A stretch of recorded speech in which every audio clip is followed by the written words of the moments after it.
చూసాము, లేదా 2 రకాల అనుభవాలు మనం చూసుకోవచ్చు. ఒకటోది ఏంటి?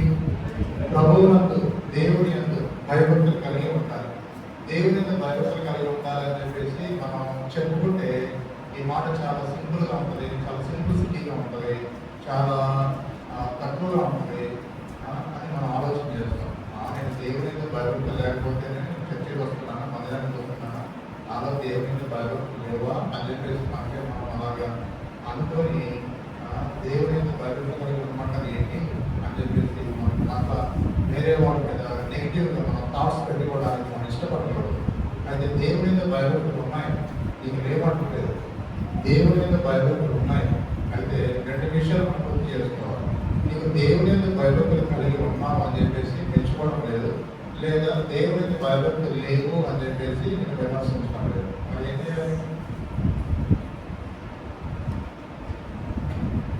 ఎవరైనా సరే బ్రదర్ కానీ సిస్టర్ కానీ నీకు దేవుని మీద భయభక్తులు లేవు అని చెప్పేసి కన్నా అనుకోండి, వాళ్ళంతా బాధపడతారు కదా, చాలా ఫీల్ అయిపోతాం. అందుకని చెప్పేసి దేవుని మీద భయభక్తులు లేవు నీకు అని చెప్పేసి నేను విమర్శించట్లేదు. రెండోది ఏంటంటే, సరే నీకు దేవుని మీద భయభక్తులు ఉన్నాయి అని చెప్పేసి మనలో నేను పెంచుకోవడం లేదు. మరైతే అప్పుడు ఏం చేయాలంటే చాలా యోచిగా ఆలోచించాలి. అంటే కొంచెం చాలా విశాల ప్రతిఫలంలో ఆలోచించాలి. ఏంటంటే నేను దేవుని మీద భయభక్తులు కలిగి ఉంటేనే నేను దీవించుకుంటానే ఇంతటితో సరిపోతుంది. ఇంకా దేవుని మీద భయభక్తులు కలిగి ఉంటే ఫ్యూచర్లో నేను ఇంకెంతగా దీవించబడతాను అని చెప్పేసి దాన్ని ఆలోచన చేసి దాన్ని ఇంకా ప్రాక్టీస్ చేసే వారు ఉంటారు. చాలు అని చెప్పేసి సర్ది పెట్టుకునేది కాదు క్రైస్తవులు. చెప్పండి, చాలు అని చెప్పేసి మనమే లిమిట్స్ తీసుకునేటువంటి గీతం కాదు. ఇంతలో చాలా అని చెప్పేసి అనుకునేది కాదు. చాలా అని చెప్పేసి చెప్పాల్సింది ఎవరు అంటే దేవుడు అన్నది. చాలే, ఇంకా జీవించిన చాలే, నువ్వు చేసిన ప్రార్థన చాలే, మోషే నువ్వు ప్రార్థన చేసిన చాలా ప్రార్థన చేసిన ఆపేసే అని చెప్పేసి దేవుడు మోషే నేను ప్రార్థన చేయడం ఆపేసాడు. చాలే అని చెప్పేసి దాన్ని మనం అనుకోవడానికి మనకు లేదు. చాలా చెప్పాల్సింది ఎవరంటే దేవుడు చెప్పాలి. కానీ బైబిల్లో కొంతమంది ఏం చేశారంటే వాళ్ళకే వాళ్ళు కొంతమంది ఏం చేశారంటే చాలా అని చెప్పేసి వాళ్ళు అనుకున్నారు. మాకు ఎంతవరకు చాలే అని చెప్పేసి వాళ్ళు అనుకున్నారు అనమాట. ఒక ఆయన ఏమన్నారంటే ఎంతవరకు జీవించాలే, చేసిన కార్యాలను చేయించాము, అందుకే కన్నుల పర్వతాలు పెద్ద పండుగ జరిగింది, ఎవరు చాలే పర్వతం నా ప్రాణం తీసేసుకుని ఇంకేమో అని చెప్పేసి అన్నాడు అన్నమాట. కానీ ఇంకా అసలైనటువంటి విషయంగా ఉంటుందని చెప్పేసి ఆయన తెలియదు. అందుకని చెప్పేసి చాలా దూరం తీసుకుని కానీ మళ్ళీ భోజనం పెట్టించేసి ఏం చేశాడంటే అందులో వదిలేసి ఏం చేయాలంటే ఏం చేయాలి, ఒక ఆయన్ని ప్రాపర్టీగా నియమించాలి, ఇంకొక ఆయనేమో రాజుగా అభిషేకించాలి అని చెప్పేసి పంపించారు. ఈ విషయం ఆయన తెలియకుండా ఆయన ఏమన్నారంటే ఇంకేముంది ఆమెను చంపేస్తాంట, ఆమె ఎవరు మనం చంపేస్తాంట అని చెప్పేసి వాళ్ళు కలవరం గురైపోయి ప్రభు ఆయన చాలు ఆయన అని చెప్పేసి అన్నట్టుగా వాళ్ళు జీవించారు. కాబట్టి చాలు అని అనుకునేది మనం కాదు, దేవుడు చెప్పాలి. చాలు అంటే అప్పుడు అంత ఫినిష్ అయిపోతుంది, దేవుడికి రావాల్సిన టైం వస్తుంది. అప్పుడు మన జీవితం కూడా ఎండింగ్ ఎలా ఉంటుందంటే చాలా ఆనందంగా ఉంటుంది, చాలా బలమైన రీతిగా ఉంటుంది. అందుకని చెప్పేసి దేవుడు డిక్లరేషన్ చేయకుండా మనమే సొంతగా డిక్లేర్ చేసుకొని చాలు ఎంత అనుకోండి అవుతే మీరు ఎందుకు పనికిరావు. అది దైవికమైన పద్ధతి కాదు, అది క్రైస్తవ జీవితం అనేది కానీ. అందుకని చెప్పేసి ఏం చేయాలంటే నీకు దేవుని మీద భయభక్తులు ఉన్నాయి అని చెప్పేసి నేను మెచ్చుకోవడం లేదు, నీకు దేవుని మీద భయభక్తులు లేవు అని చెప్పేసి నేను విమర్శించలేదు. అది ఇప్పుడు ఏం చేయాలంటే ఇంతతోనే సరిపోదు, ఇంకా ఫ్యూచర్లో ఇంకా ప్రాక్టీస్ చేస్తే ఇంకెంత దీవించబడతాం, ఇంకెన్ని రకాలుగా మనం దీవించబడతాం ఆత్మీయంగా అని చెప్పేసి ఒకసారి దాన్ని అలాగా పసిగట్టి మనం దేవుని భయభక్తులని జీవించడానికి ట్రై చేస్తే నిజంగా దేవుడు సహాయం చేస్తాడు. అంతకుముందు జీవించిన జీవితం కంటే ఇంకా మెరుగైన విధానంలో దేవుడు నేను జీవించడానికి దేవుడు సహాయం చేస్తాడు. ఆ దేవుని యొక్క భయభక్తులు కలిగి ఉన్న కారణాన్ని బట్టి ఇక నీకు మర్మాలు తెలుస్తారు. చెప్పండి, ఏం తెలుస్తారు? మర్మాలు తెలుస్తాయి. అదనమాట. కాబట్టి దేవుని మర్మం తెలుసుకోవాలంటే మొదటి షరదేంటి? దేవుని మీద భయభక్తులు కలిగి ఉంటారు. తర్వాత రెండోది ఏం చదువుతున్నాం? రెండోది ఎవరి మర్మం తెలుస్తాయి అంటే ఆత్మ వల్ల తెలుస్తాయి. ఆత్మ అంటే బైబిల్ ఎక్కడైనా సరే ఆ తెలుగులో ఆత్మ అని చెప్పేసి బండాక్షరాలు రాయబడి అనుకోండి. బండాక్షరాలు అంటే బోల్డ్ లెటర్స్. బండ అంటే రాజు బండ బోల్డ్ లెటర్స్తో రాశారనుకోండి ఆత్మ అని చెప్పేసి. ఆ ఆత్మ ఎవరి ఆత్మ అంటే దేవుని ఆత్మ. చెప్పండి, ఏ ఆత్మ? దేవుని ఆత్మ. బోల్డ్ లెటర్స్తో కనుక ఆత్మ అని చెప్పేసి రాయబడుతున్నటువంటి అది దేవుని ఆత్మ అని చెప్పేసి మనం అర్థం చేసుకోవాలి. ప్రతిసారి పరిశుద్ధాత్మ పరిశుద్ధాత్మ పరిశుద్ధాత్మ అని చెప్పేసి బైబిల్ స్పెల్లింగ్ రాయడం అని చెప్పేసి ఆత్మ మనం తెలుసుకుంటాం అని చెప్పేసి అలా రాసినటువంటి బోల్డ్ లెటర్స్తో కొంచెం దుర్లక్షణంతో అది దేవుని ఆత్మ అని చెప్పేసి మనం గ్రహించుకోవాలి. కాబట్టి దేవుని యొక్క మర్మం తెలుసుకోవాలంటే రెండు రకాలైన షరతులు ప్రతి ఒక్కరు సంఘంలో జీవించి సంఘానికి వచ్చేటువంటి సంఘ బిడ్డలు ప్రతి ఒక్కరు కూడా అందరం కలిసి ఆలోచన చేసి అనుకోండి దేవుడు తన యొక్క మర్మంలో మనకు తెలియపరిచేవాడుగా ఉంటాడు. అయితే బైబిల్లో రికార్డ్ చేయబడిన ప్రకారంగా బైబిల్లో రాయబడిన ప్రకారంగా మర్మములు అని చెప్పేసి ఆ టాపిక్ ఆ సిరీస్ అనేది కొన్ని బైబిల్లో మనము గత కాలంలో చూసాం. జస్ట్ హెడ్డింగ్స్ చూసాం. ఆ హెడ్డింగ్స్ చూసి ఒక్కొక్క హెడ్డింగ్ని మనం ధ్యానించుకుంటూ వచ్చాం అన్నమాట. ఈసారికి నేను కూడా అయిపోయింది. సరేనా? అలాగా దేవుని మర్మంలో అని చెప్పేసి ఆ టాపిక్ స్టార్ట్ చేసినప్పుడు మర్మం అని చెప్పేసి జస్ట్ సింపుల్గా మనం చూసినప్పుడు ఎన్ని మర్మాలు ఉన్నాయని చెప్పేసి మనకు తెలిసింది. 7 మర్మాలు ఉన్నాయని చెప్పేసి మనకు తెలిసింది అన్నమాట. ఒకటో మర్మం పేరు మత్తయి సువార్త 13వ అధ్యాయం 11వ వచనం చదువుతాం. ఒకటో మర్మం పేరు చదువుతాం. జస్ట్ ఇప్పుడు సింపుల్గా పేరు చెప్పుకున్నాం. ఒకటో మర్మం పేరు మత్తయి సువార్త 13వ అధ్యాయం 13th chapter 11th verse. చదువుతారా? పరలోక రాజ్య మర్మములు చాలండి. అక్కడ ఏ మర్మం అంటే ఒకటో మర్మం పేరు పరలోక రాజ్య మర్మములు అని చెప్పేసి రాయబడుకోవచ్చు. చెప్పండి, మర్మములు. ఒకటో మర్మం పేరు పరలోక రాజ్య మర్మములు. కాబట్టి పరలోక రాజ్య మర్మములు అంటే మన అందులో కొన్ని ఉపమానాలు చెప్తూ వచ్చిన ఉపమానాల్లో పెద్ద ఉపమానం పెట్టాడు. మేజర్ ప్యారబుల్ ఏంటంటే విద్వాని గురించిన ఉపమానం. అది చాలా మిస్టీరియస్గా ఉంటుంది. చదివితే అది చాలా సింపుల్ కథలాగా ఉంటుంది. యేసుప్రభు చెప్పేటువంటి మాటలు ఎప్పుడైనా సరే అది చాలా ప్రకృతిలో మన మధ్యలో జరిగేటువంటి విషయాలు అన్నట్టుగానే ఉంటుంది. కానీ అందులో ఏముండదంటే చాలా జాగ్రత్త అర్థం చేసుకుంటే పరలోకం చూపిస్తాడు. చెప్పండి, దేని చూపిస్తాడు? పరలోకం చూపిస్తాడు. ప్రకృతిలో మన మధ్యలో ఉన్నటువంటి పరిసరాలను ఆధారం చేసుకుని ప్రభు చెప్పేస్తాడు. కానీ ఆ చెప్పినటువంటి విధానం, ఆ చెప్పినటువంటి సారాంశం, చెప్పినటువంటి ఆయనలో ఉన్నటువంటి హృదయంలో ఉన్నటువంటి ఇంటెన్షన్ ఏంటంటే పరలోకం చూపించాలి అని. చదివితే చిన్న కథలాగానే ఉంటుంది. ఇప్పుడు త్వరగా వచ్చినటువంటి ఖరీఫ్ సీజన్ స్టార్ట్ అయిపోతుంది. కల్టివేషన్ స్టార్ట్ అవుతుంది కదా, పంటలు వేస్తా ఉంటాం. అలాగే పంటలు వేసినప్పుడు సాధారణంగా గడ్డ పొలాలు, మాగాడి పొలాలు చెప్పేసి వేస్తారు కదా. గడ్డ పొలాలు అనుకోండి, ఇజ్రాయల్ దేశాన్ని బేస్ చేసుకొని చెప్పుకుంటే ఒక విత్తనాలు తీసుకొని చదువుకోవడం ఇంతేనా రోజు మేము చూసేది కదా అన్నట్టుగా ఉంటుంది. కానీ అందులో చాలా జాగ్రత్తగా ఆలోచన చేసి ఆగి కొంచెం ఆలోచన చేసి కనుక బాగా అర్థం చేసుకుంటే మనకి కనిపిస్తుంది. కాబట్టి అలాంటి విషయాలు వేసి ప్రభావం చెప్తూ వచ్చారు. అలాంటి వాటిని ఏమంటారంటే ఉపమానాలు అలా చెప్తూ వచ్చారు.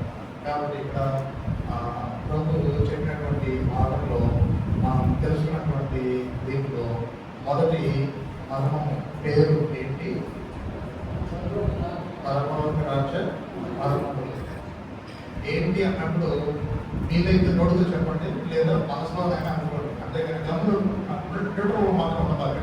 న్యూట్రల్లో ఉంటే మీకు ఏది రాదు, మీకు కాదు, మనకి ఏది కాదు.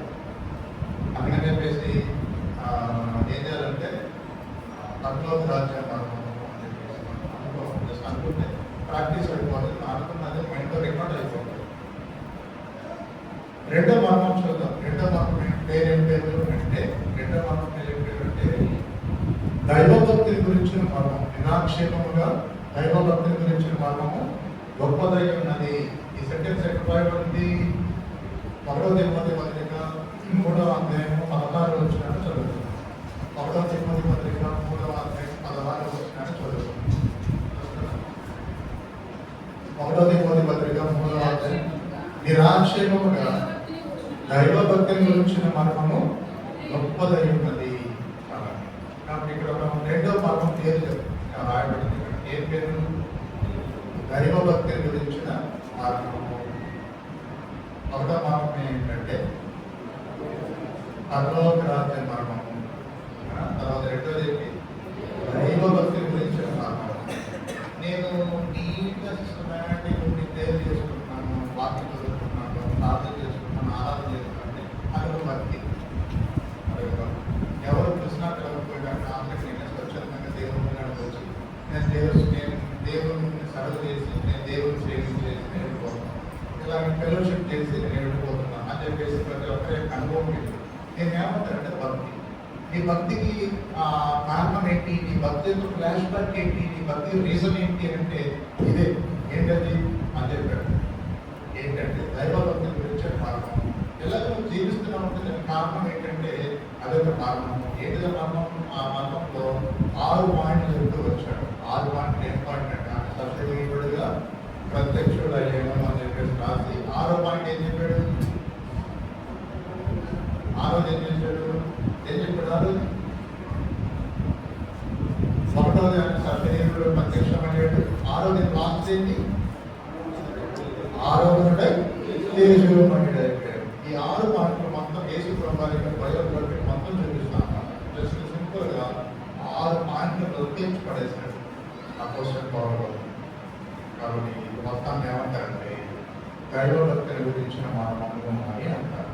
నెక్స్ట్ మూడో మర్మం పేరు అంటే క్రీస్తు మర్మం. ఎఫెసీ పత్రిక 3వ అధ్యాయం 3వ వచనాన్ని చదువుతున్నాం. ఎఫెసీకి రాసిన పత్రిక 3వ అధ్యాయం 3వ వచనాన్ని చదువుతున్నాం. ఏమైనా విధంగా ఇక్కడ ఎఫెసీ పత్రిక 3వ అధ్యాయం 3వ వచనం.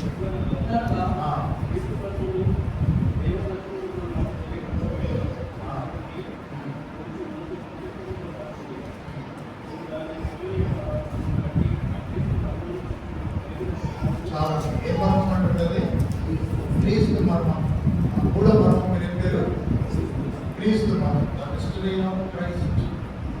క్రీస్తు మర్మం. క్రీస్తు మర్మం అంటే ఏంటి? దాన్ని ఎలా అర్థం చేసుకోవచ్చు? క్రీస్తు మర్మం అంటే అదే అధ్యాయంలో 6వ వచనం చదివితే అర్థమవుతుంది. అంటే ఈ మర్మం ఏదైనా, ఈ మర్మం అంటే ఏ మర్మం?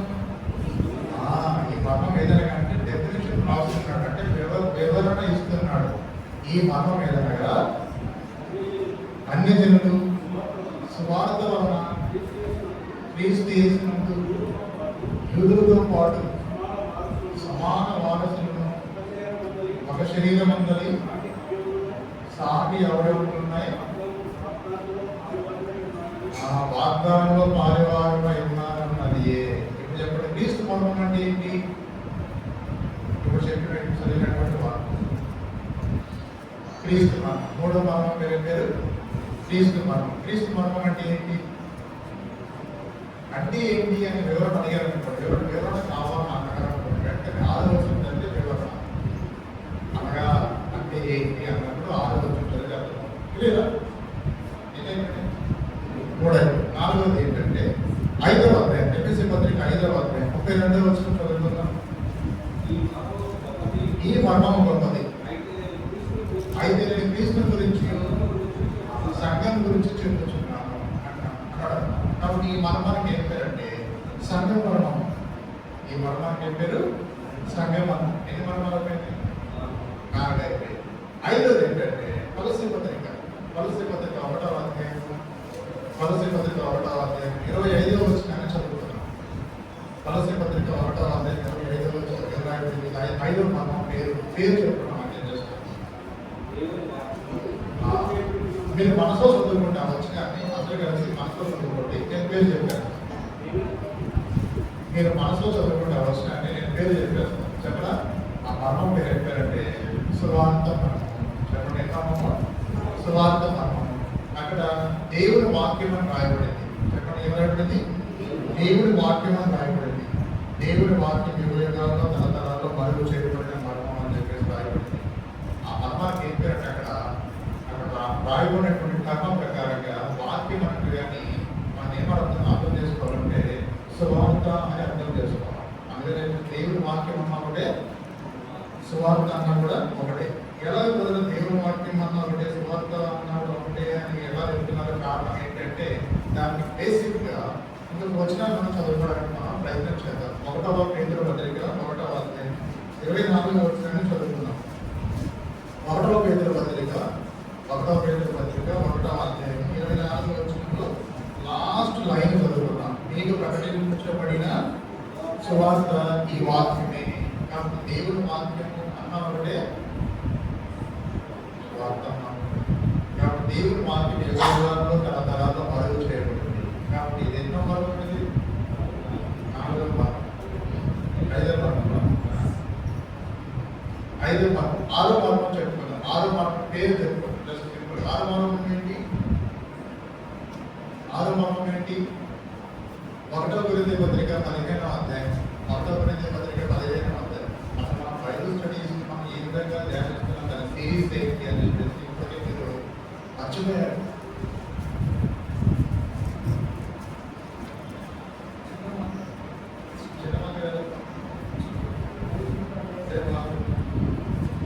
ఆరు భాగం ఏం పేరంటే 1వ కొరింథీ పత్రిక 15వ అధ్యాయం 51వ వచనం 52వ వచనం. ఆ మర్మం పేరు పేరు పెట్టేద్దాం. రాకడ మర్మం. చెప్పండి, ఏ మర్మం అంటే రాకడ మర్మం. అది 6వ. 7వది మర్మం పేరంటే ప్రకటన గ్రంథం 1వ అధ్యాయం. ప్రకటన గ్రంథం 1వ అధ్యాయం 19వ వచనం 20వ వచనం. ప్రకటన గ్రంథం 1వ అధ్యాయం 19వ వచనం 20వ వచనాన్ని చదువుకున్నాం. 19వ వచనం 20వ వచనం రెండు కలపబడి ఉన్నాయి. చదివితే కాగా నువ్వు చూసిన వాటిని, ఉన్న వాటిని, వీటి కంటే కలగబో వాటిని అనగా నా కుడి చేతిలో నీవు చూసిన 7 నక్షత్రాలను చూసిన మర్మము. చెప్పండి, ఏ మర్మం అంటున్నది? 7 నక్షత్రాలను గురించిన మర్మము. ఇది 7వ మర్మం అని చెప్పేసి పేరు. జస్ట్ సింపుల్ హెడ్డింగ్ అన్నమాట. అంటే చెప్పండి, 7 రకాలైన హెడ్డింగ్స్, పేరు, నేమ్స్ మనం చెప్పుకున్నాం. మర్మాలు ఎన్ని రకాల మర్మాలు? 7 రకాలైన మర్మాలు. 1వ మర్మం పేరు ఏం పేరు? పరలోక రాజ్య మర్మం.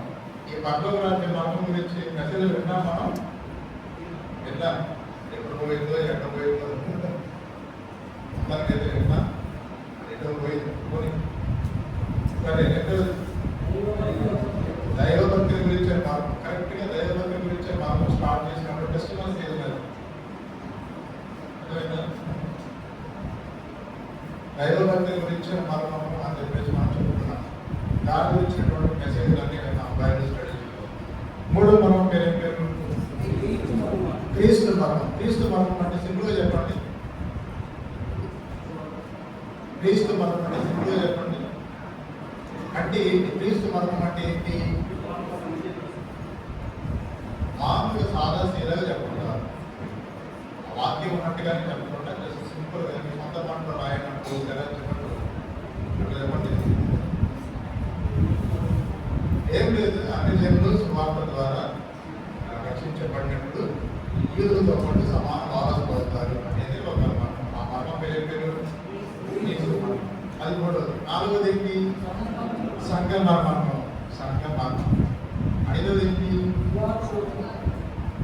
సువార్త మర్మం. వాక్య మర్మం. 4వది ఏంటి? 2వ రాకడ గురించి మర్మం.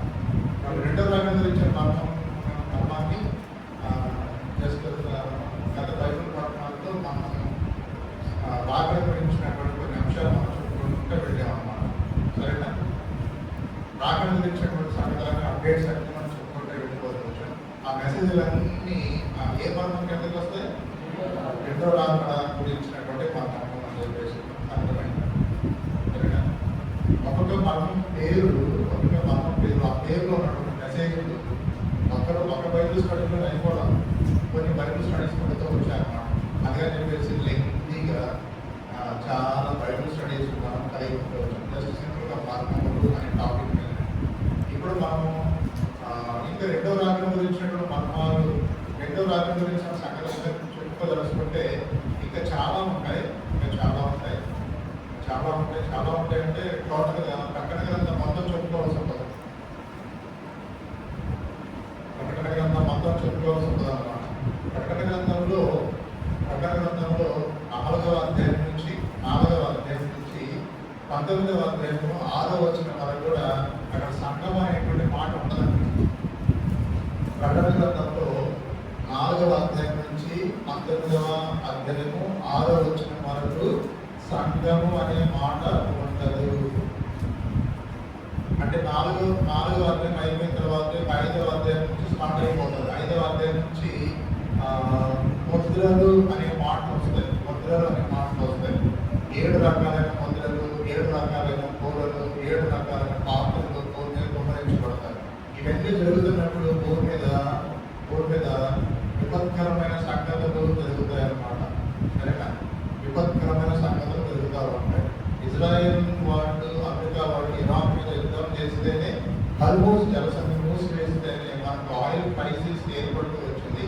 ఆ దెబ్బతో ఆయిల్ ప్రైసెస్ అన్ని పెరిగిపోతూ వచ్చాయి. చాలా ఇబ్బంది ఏర్పడుతూ వచ్చింది మనకి. అది చాలా సింపుల్ అన్నమాట.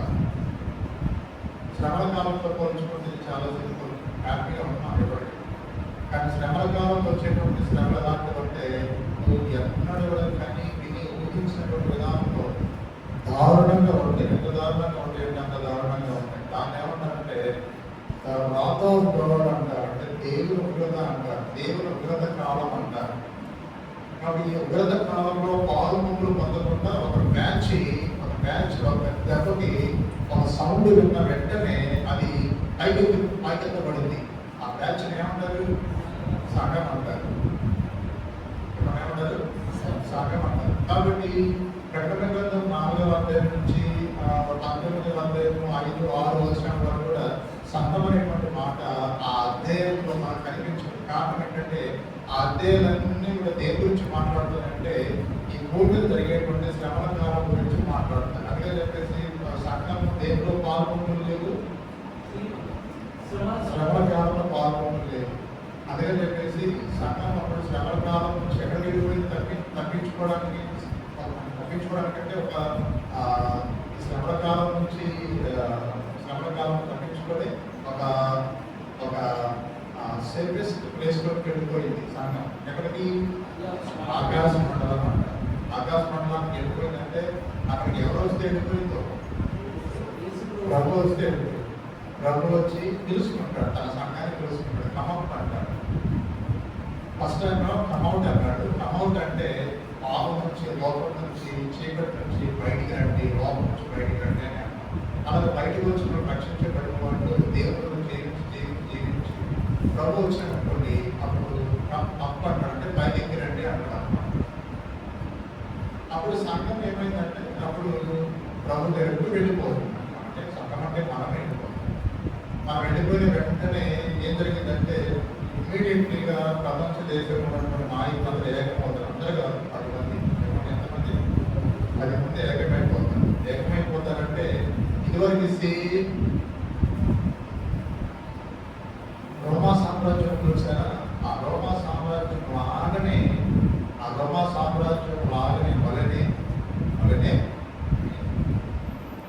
ఒక కొత్త కూటమి ఏర్పడుతుంది. ఇప్పుడు కూడా భూమి మీద కూటమి ఉన్నాయి. దేశంలో రావడం రాకుండానే ఇప్పుడు భూమి మీద కొన్ని కూటమిలు ఉన్నాయి. వాటికి నాటో, బ్రిక్స్, నీటో, ఇస్లామిక్ నాటో అని ఇలాగా కొన్ని గ్రూప్స్ ఉన్నాయన్నమాట. వాళ్ళు ఒకరికొకరు సహాయం చేసుకుంటూ ఉంటారు.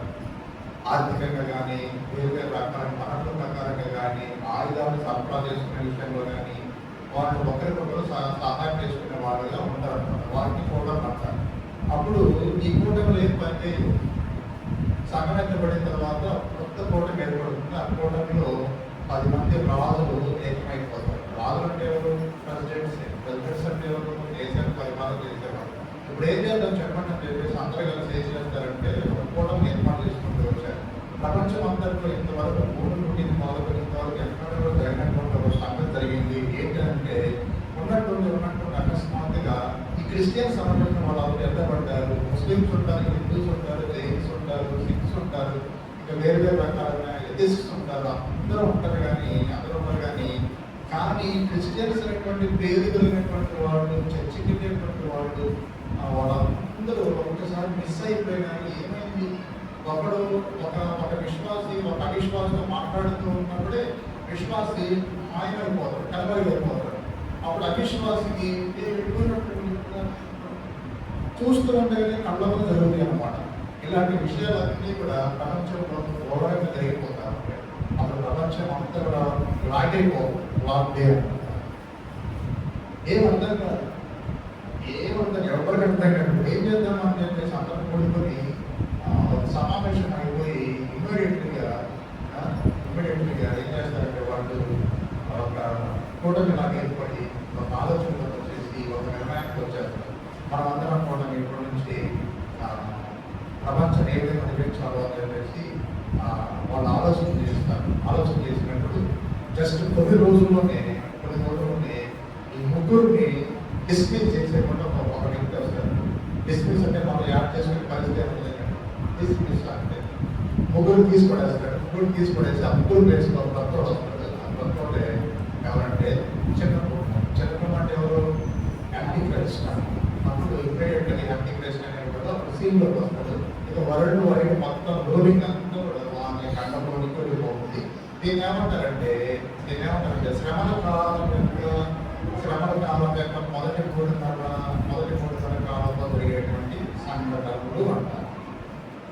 శ్రమల కాలం మొత్తం 2 సంవత్సరాలు 7 సంవత్సరాలు సగం చేసామనుకోండి. మొదటి 3.5 సంవత్సరాలు, తర్వాత రెండవ 3.5 సంవత్సరాలు. మొదటి 3.5 సంవత్సరాల కాలంలో ఈ కూటమిలో ముగ్గురు తొలగించేసి ఒకరు రావడము, యాంటీ క్రైస్ట్ బయలుపరచబడము, తర్వాత యాంటీ క్రైస్ట్ వచ్చేసి ఇజ్రాయెల్ విడవబడినటువంటి ఇజ్రాయెల్స్ అందరూ ఉంటారు. వాళ్ళతో వచ్చే సమాధాన బంధాన్ని ఏర్పాటు చేయడం, వాటిని హెల్ప్ చేసేసి 3 మందిని కట్టేయడము, ఇవన్నీ జరుగుతాయి అన్నమాట. ఇవన్నీ జరిగితే ప్రపంచం అంతా ఎంత మంచి గడువు వచ్చాడని చెప్పేసి మెచ్చుకుంటారు కూడా. అంత మంచిగా ఉంటాడు. తర్వాత యూదులు కూడా మోసపోయి ఏం చేస్తారంటే ఈయనే మా మెస్సయ్య, ఇన్ని సంవత్సరాల నుంచి ఎదురు వస్తున్నాం చూసారా, మా మెస్సయ్య మా క్రైస్ట్ ఈయనే అని చెప్పేసి ఆయనే నమ్మేస్తారు. తర్వాత 3.5 సంవత్సరాల కాలం అయిపోయిన తర్వాత ఈ 3.5 సంవత్సరాల మధ్యకాలం ఏమైందంటే సాతానుడు పరలోకం పోతాడు. పోయిన వాళ్ళకి చెప్పారు, సాతాను పరలోకం పోతాడు. పరలోకం వెళ్ళిన తర్వాత పరలోకంలో మిఖాయిలతో యుద్ధం జరుగుతుంది. మిఖాయిలు ఏం చేస్తారు? సాతాన్ని ఓడించేసి కిందకు దోషపడేస్తున్నాం. పరలోకంలో కానీ ఆకాశ మండలంలో కానీ వానికి చోటు లేదు. ఎవరికి? సాతానికి. కాబట్టి అప్పుడు నేరుగా డైరెక్ట్ ఎక్కడికి వస్తారు? భూమి మీద వచ్చి పడతారు. భూమి మీద వచ్చి పడగానే భూమి మీద ఎవరున్నారు? అప్పటికే ఈ 10 మందిలో ముగ్గురు తొలగించి ఆల్రెడీ ఎలక్ట్ చేయబడిన నియమించబడినటువంటి వాడు వచ్చేసాడు ఆల్రెడీ. వాడెవరంటే ఈవిల్ అంటే దుష్టత్వంలో ఉన్నటువంటి రెండవ పర్సన్. దుష్టత్వంలో త్రిత్వమే, సాతానిక త్రిత్వంలో ఉన్నటువంటి రెండవ వ్యక్తి ఎవరు? క్రీస్తు విరోధి. మరి పరలోకంలో వికారుల చేత ఓడిపోయి భూమి మీద పడినవాడు ఎవరు? సాతాన త్రిత్వంలో ఉన్న మొదటి వాడు. వాడే మెయిన్ అన్నమాట. ఎవరు వాడు? అంటే సాతాను. ఇంకో పేరు చెప్పండి. సాతానికి ఇంకో పేరు చెప్పండి. గడసర్పం. ఇంకో పేరు చెప్పండి. అపవాది. కాబట్టి అప్పుడు వస్తాడు. అక్కడ వచ్చినప్పుడు ఏం చేస్తాడంటే అతని పవర్స్ అన్ని సాధారణ పడిన తర్వాత తనలో ఉన్నటువంటి పవర్స్ అన్ని అధికారాలన్నీ తీసి వాడికి ఇస్తాడు. వాడికంటే ఎవరికి? క్రీస్తు విరోధికి ఇస్తాడు. క్రీస్తు విరోధికి ఇవ్వగానే ఇంకా ఇప్పుడు అసలు అప్పుడు బయటపడతారు. బయటపడి ప్రతి ఒక్కరూ 666 ముద్ర వేయించుకోవాలి. చెప్పండి ఏం వేయించుకోవాలి? 666 ముద్రలు వేయించుకోవాలి. అవును, ఈ సంఘటనలన్నీ జరిగేటప్పుడు మీరు ఎక్కడ ఉంటావు? ఇప్పుడు నేను చెప్తున్నాను కదా, ఇప్పుడు ఈవెంట్స్ ఇవన్నీ జరిగేటప్పుడు నువ్వు ఎక్కడ ఉంటావు? మనం ఎక్కడ ఉంటావు అని చెప్పేసి నేను అంటలేదు. నువ్వు ఎక్కడ ఉంటావు? ఆకాశ మండలంలో. చెప్పండి, ఆకాశ మండలంలో ఉంటాను అని చెప్పండి. అది కావాలి. దాన్ని ఏమంటారంటే నిశ్చయత అంటారు. అందుకని చెప్పి చాలా మంది 666 గురించి చెప్తా ఉంటే చాలా మంది స్టన్నింగ్ అయిపోయి అలాగే కళ్ళారుకుని వస్తూ ఉంటారు.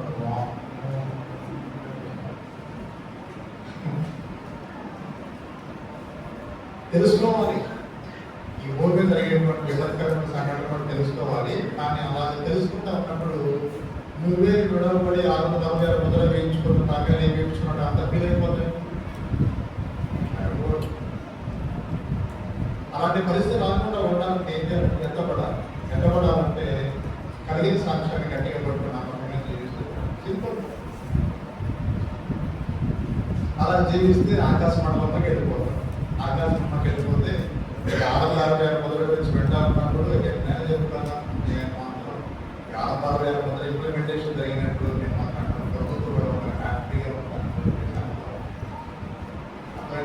అలా ఇంట్లో ఉన్నటువంటి wife and husband and children and total home family members అందరూ కూడా అలాగా మొత్తం టోటల్ ఖాళీ అయిపోవాలి. అయ్యో మా ఫ్రిడ్జ్ మా మిక్సీ అన్ని ఏం చేసుకోవాలని తీసుకోవాలి. దాన్ని ప్రస్తుతం అంటారు. కాబట్టి ఇవన్నీ మనం ఉన్నంత వరకు మనం వాడుకోవాలి. ప్రాపర్టీస్ కానీ, వెండి కానీ, బంగారం కానీ, బైక్ కానీ, కార్ కానీ, జాబ్ కానీ, ఇవన్నీ ఇవ్వడం వారికి మనం దేవుడు ఇచ్చినంత వరకు కొంచెం సౌఖ్యంగా యూటిలైజ్ చేసుకోవాలంటే. అంతేగాని యేసు ప్రభు నుండి ఏ గొప్పనో అనుకోండి దగ్గరే ఉంటారు.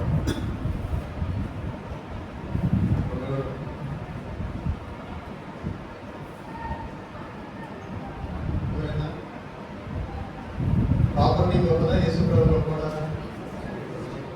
నీకు ప్రాపర్టీ కావాలా యేసు ప్రభు కావాలా? కారు కావాలా యేసు ప్రభు కావాలా? చెప్పండి, చెప్పండి, చదివే చెప్పండి. గోల్డ్ కావాలా యేసు ప్రభు కావాలా? ఇంకో చెప్తాను లాస్ట్లో. పరలోకం కావాలా యేసు ప్రభు కావాలా? ఇప్పుడు కరెక్ట్గా చెప్పగలిగితేనే ఆ దేవుడిని అంత ప్రేమ ఉందని అర్థం. సరేనా? పరలోకం కావాలా యేసు ప్రభు కావాలా? యేసు ప్రభుని కలిగి ఉండి నువ్వు అగ్నిగుండానికి వెళ్ళినా కూడా అగ్నిగుండంలో నీకు ఏసీ ఫీలింగ్ ఉంటుంది. చెప్పండి, ఎలా ఉంటుంది? ఏసీ ఫీలింగ్ ఉంటుంది. ఎలా అవంటే ఒక అడగండి తర్వాత ఆకలి ఎవరిపై ఎలా ఫీల్ అయినారంటే అగ్నిగుండం పేరు మంది అగ్నిగుండం కానీ చుట్టూ ఫ్లేమ్స్ ఉన్నాయి కానీ అసలు మాకు దేవుడు కంటే ఎవరిని బట్టి యేసు ప్రభు అట్లా చెప్పేసి యేసు ప్రభు వారికి ఇల్లు నరకం కాదు. ఇల్లు యేసు ప్రభు వారికి ఇల్లు నరకం కాదు. యేసు ప్రభు వారికి ఇల్లు పరలోకం.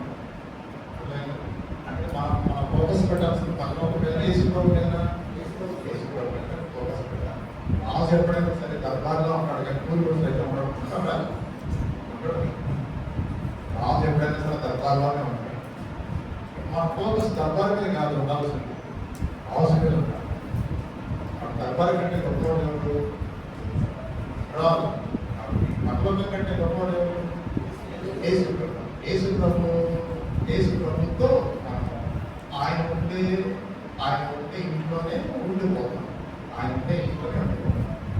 ఆయన మన తండ్రి, ఆయనకు మన కుమారుడు. భూలోకం ఉన్న వరకు కుమారుడు ఎత్తబడిన తర్వాత వారసుడు. చెప్పండి, ఎవరు? వారసుడు. ఆయనకు మనం వారసుడు. 20 కాదు వారసత్వం. ఎన్ని సంవత్సరాలు వారసత్వం? 20 కాదు వారసత్వం. అంటే మామూలు ఈ లోక పరంగా కనుక ఆలోచన చేసి తండ్రి ఉన్నాడు అనుకోండి, తండ్రికి కొన్ని ఆస్తిపాస్తులు ఉంటాయి.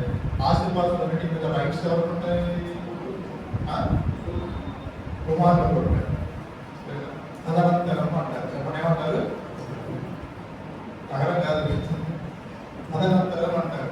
ఆ తదనంతరం అన్ని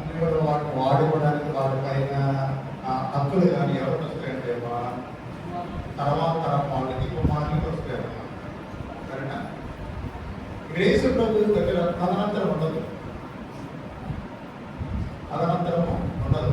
ఆయన ఉంటాడు, ఆయనతో కూడా మనం కూడా ఉంటాం. ఎందుకంటే తదనంతరం అంటే అది భూలోకం వరకు మాత్రమే. ఎందుకంటే భూలోకం మరణం ఉంది కాబట్టి తదనంతరం అని రాస్తారు. ఈ ఓదరు ఉపయోగాలకు నేనే కదా సీక్రెట్ వచ్చేది అన్నాడు కదా. కానీ యేసు ప్రభు వారు ఆ పాపంతో మన నుంచి తిరిగి లేచాడు. ఆయన ఎదురుగాలు సజీవుడు. అయితే ఇక్కడ ఉన్నటువంటి ఉచితం ఏంటంటే ఆయన నమ్ముకుంటే ఆయనతో పాటు కూడా మనం కూడా ఎదురుగాలు సజీవంగా ఉంటాం. అయితే తదనంతరం అనేది కాకుండా ప్రభుత్వం కూడా ఉండి ఆయన యొక్క సంపదలన్నీ మనం అనుభవించే వారంగా మనం ఉంటాం. దాన్ని వారసత్వం ఉంటాం. దేవుని వారసత్వం వేరు, ఈ భూలోకంలో ఉన్నటువంటి తండ్రులు తాతల వారసత్వం వేరు. దేవుని వారసత్వం అంటే ఆయన ఎక్కడ సజీవంగా ఉంటాడు, మనం కూడా ఆయనతో కూడా సజీవంగా ఉండి ఆయన యొక్క స్వాస్థ్యాన్ని మనం అనుభవించే వాళ్ళు మనం ఉంటాం. అది భూలోకం అనుకోండి. భూలోకం అందరూ మనుషులే కదా, మానవులే కదా. మానవుల మధ్యలో మరణం అనేది ఉంది కాబట్టి వీళ్ళు పోతారు, తర్వాత వస్తారు, వీళ్ళు పోతారు, తర్వాత వస్తారు.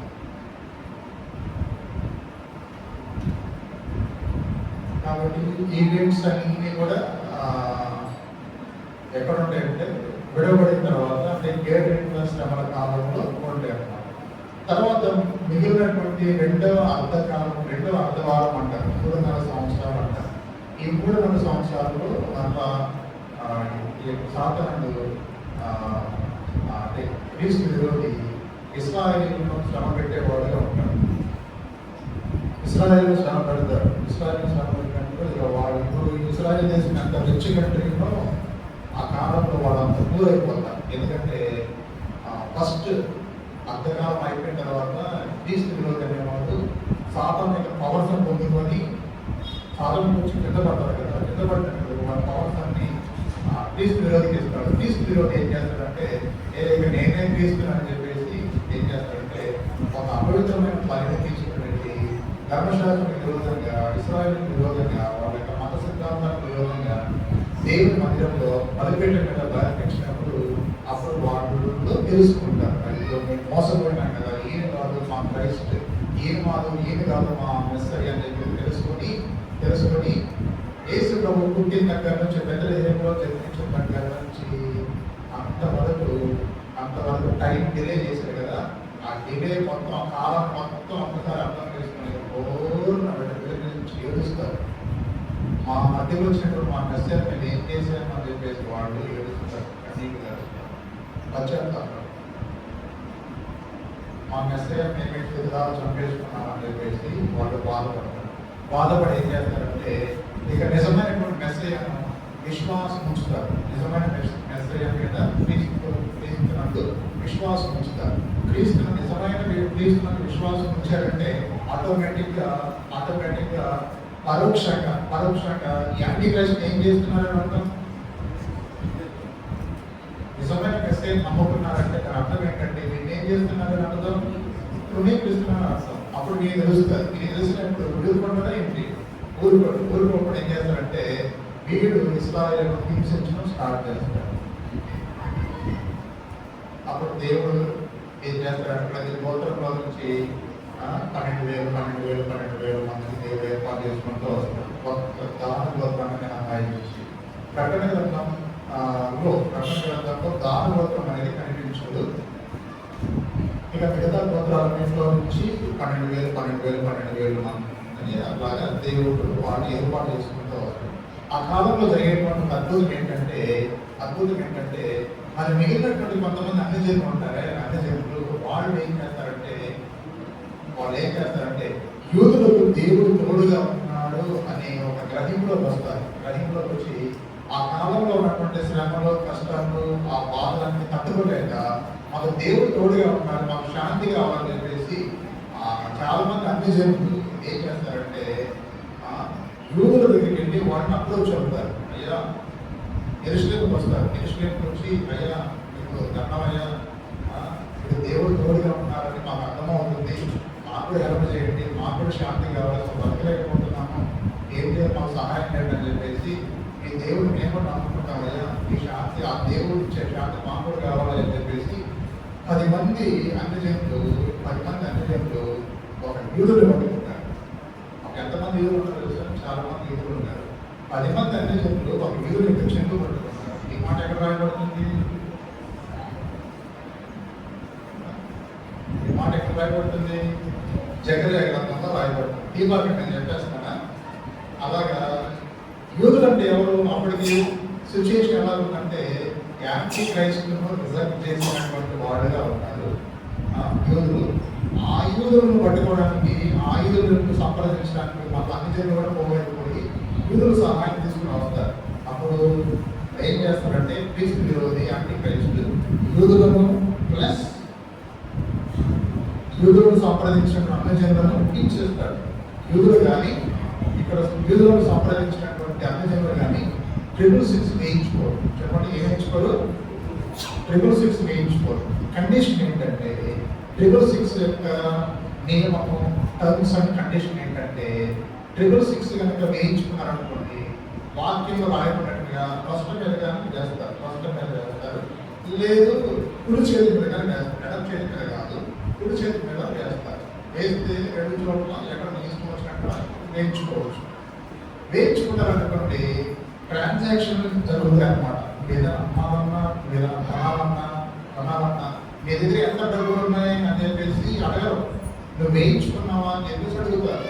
వేయించుకున్నావా అని చెప్పేసి అడుగుతారు. అలాగే కొంతమంది, చాలా మంది గ్రహింపులైన వాళ్ళు ఏం చేస్తారంటే కష్టాలు తట్టుకోలేక, ఆశలు తట్టుకోలేక కొంతమంది వేయించుకుంటారు.